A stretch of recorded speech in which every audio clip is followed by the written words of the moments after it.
ребята, рыба в соли в ресторане Мави Балык в Турции, в Стамбуле.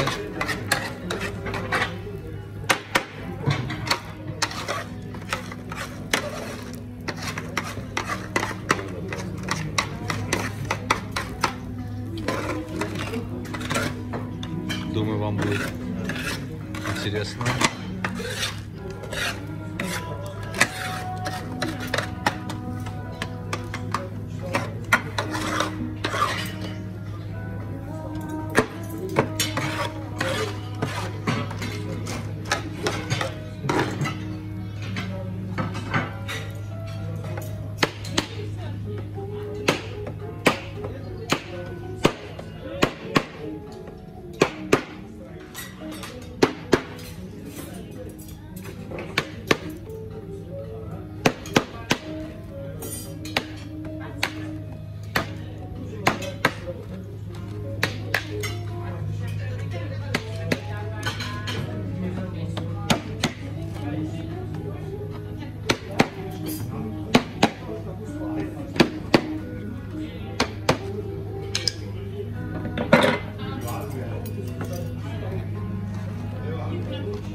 Получилось.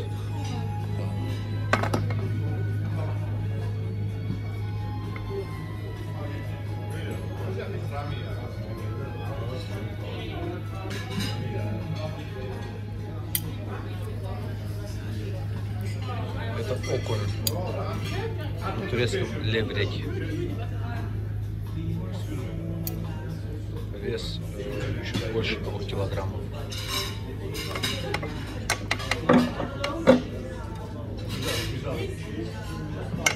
Приготовлен в соли.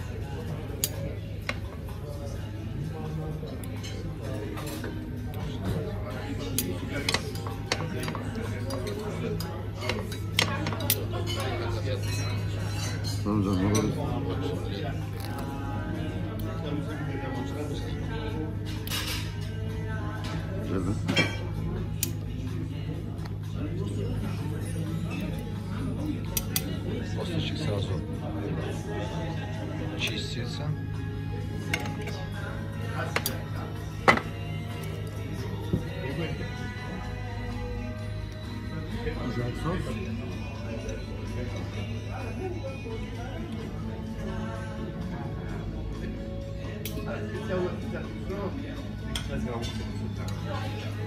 Bu şekilde tuzun böyle şeyde suyunu düşürüyor, daha lezzetli olur. Как вот подается.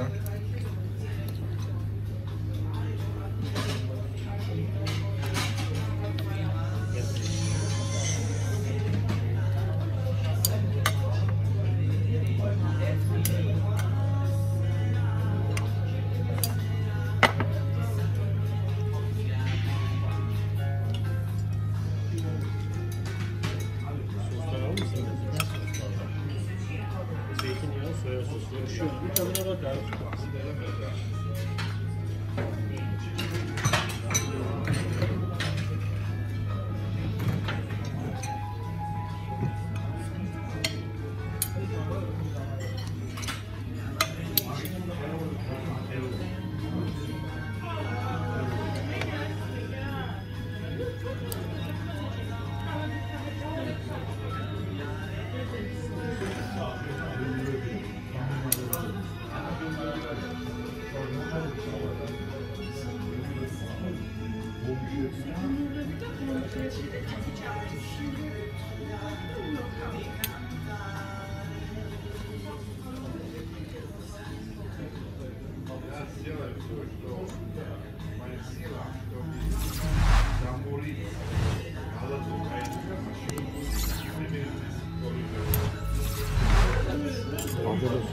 Teşekkür ederiz. Çok sağ olun.